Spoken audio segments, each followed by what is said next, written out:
ఇవాళ కళ్యాణ లక్ష్మి షాదీ ముబారక్ తులం బంగారం ఇస్తా అన్నాడు రేవంత్ రెడ్డి. సరే తులం బంగారం వచ్చిందా లేదా నాకు తెలుసు, ఇవాళ రాష్ట్రంలో ఎక్కడ రాలే.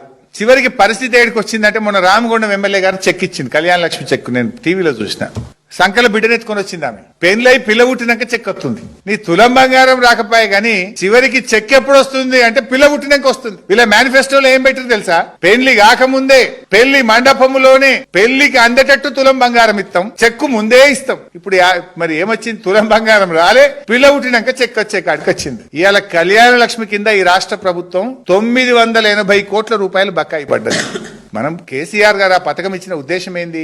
పేదవాడికి ఆడబిడ్డ పెళ్లికి తోడు కావాలి, ఆసర కావాలి, ఎంతో కొంత సహాయం అందాలని కేసీఆర్ గారు కళ్యాణ లక్ష్మి తెచ్చిండ్రు. కానీ రేవంత్ వచ్చినాక ఆ పథకాన్ని నీరు గార్చిండ్రు. పెళ్లికి సాయం అందిస్తావా, పిల్లకు 21 దినానికి ఇస్తావా? నువ్వు దేనికి ఇస్తున్నావు అసలు? నువ్వు ఇవాళ సంవత్సరాల తరబడి ఎస్సీ ఎస్టీ బీసీ మైనార్టీల కళ్యాణ లక్ష్మి చెక్కులు పెండింగ్ లో పడ్డాయి. 980 కోట్ల రూపాయలు ఈ రోజు ఈ ప్రభుత్వం బకాయి పడ్డది.